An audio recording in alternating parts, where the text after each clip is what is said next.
Communiqué du syndicat interministériel de la réforme de l'administration publique et interprofessionnelle, SIRAP en cycle. C'est un acte de remerciement adressé à son Excellence le Président de la République démocratique du Congo, chef de l'État, M. Félix Antoine Tshisekedi Tshilombo, pour le changement qu'il vient d'opérer à la tête de l'enseignement primaire, secondaire et technique, devenu aujourd'hui éducation nationale et de la nouvelle citoyenneté.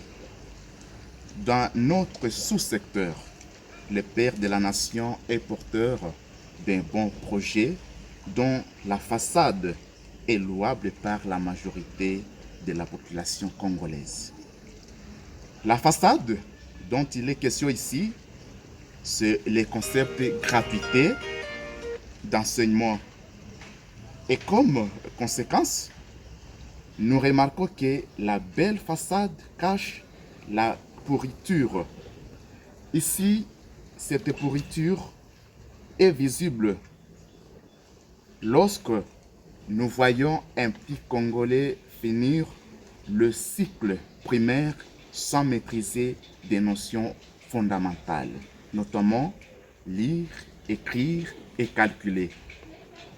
C'est pourquoi le SIRAP Nord Kivu félicite la nomination de celle que nous appelons affectueusement la mère de l'éducation nationale et de la nouvelle citoyenneté, Madame Raissa Malou, et nous attendons d'elle le travail sur la qualité de l'enseignement qui doit passer par l'amélioration des conditions de vie de l'enseignant congolais qui se sent aujourd'hui abandonné par son employeur qui est l'État congolais.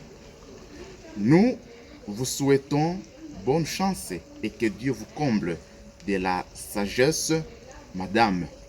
Ainsi fait à Goma le 30 mai 2024, Uwezo Batouni Cicero, le président provincial SIRAP EPST Nord Kivu.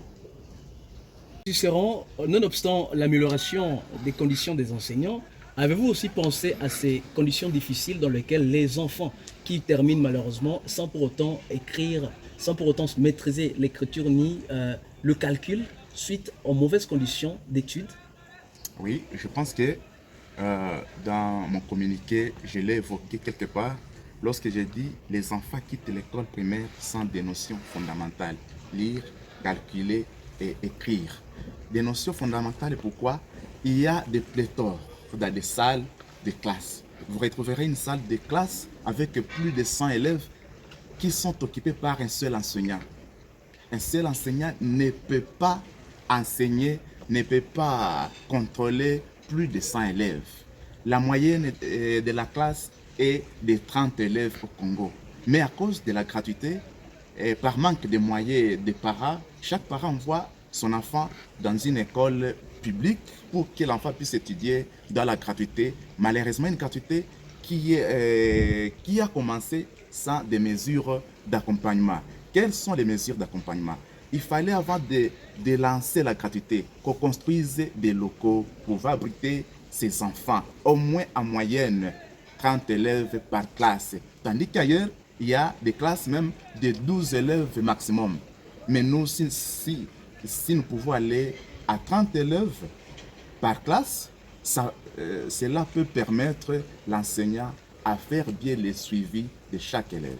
Donc la ministre finalement a du pain sur la planche dans ce nouveau gouvernement. Il a du pain sur la planche, nous l'attendons au pied d'œuvre, nous ne pouvons pas commencer à le juger, nous l'attendons faire son travail et nous espérons qu'elle va améliorer la qualité de l'enseignement, elle va veiller sur la condition de vie de l'enseignant qui doit aussi occuper cet enfant, et l'enseignant qui doit donner sa connaissance à l'enfant. Il n'y a pas plus longtemps qu'il y a 2 semaines à peu près que certains enseignants menaçaient déjà d'entrer en grève suite à des conditions inhumaines que ces enseignants traversent. Un message particulier à ces enseignants face à ce nouveau gouvernement qui vient d'être installé en République démocratique du Congo. Oui, il y a des enseignants qui sont entrés en grève. D'ailleurs, je me souviens, nos camarades du Sud Kivu, nos camarades de Tanganyika, nos camarades de Kolwezi, Dio Katanga, de Chopo, ils ont menacé d'aller à grève et ils sont allés à grève. Ils ont observé une grève de 2 jours parce que le gouvernement n'a pas respecté les engagements que nous avons pris entre les bases syndicales et les bases gouvernementales dans les dernières assises de Libois.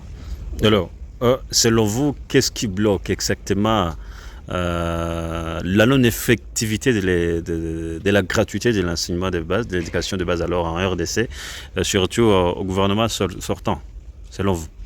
Selon moi, je ne peux pas accuser, je ne peux pas dédouaner le gouvernement disant que le gouvernement n'a pas de moyens. Je pense que ce qui manque seulement dans les chefs du gouvernement, c'est la volonté tout simplement. Parce que nous voyons des députés ont des salaires colossaux, des ministres sont dans la bourgeoisie. Et comment seulement payer un enseignant? Vous voyez, un enseignant a touché aujourd'hui un salaire de moins de $100, 250 000 francs. C'est ça, les salaires de base d'un enseignant congolais. 250 000 francs, qui n'équivalent même pas à $100 américains.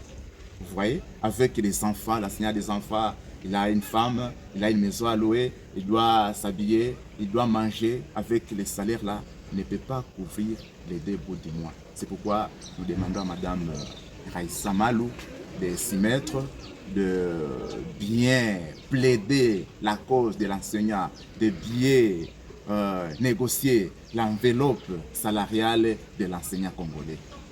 Merci, monsieur. C'est moi qui vous remercie, messieurs les journalistes.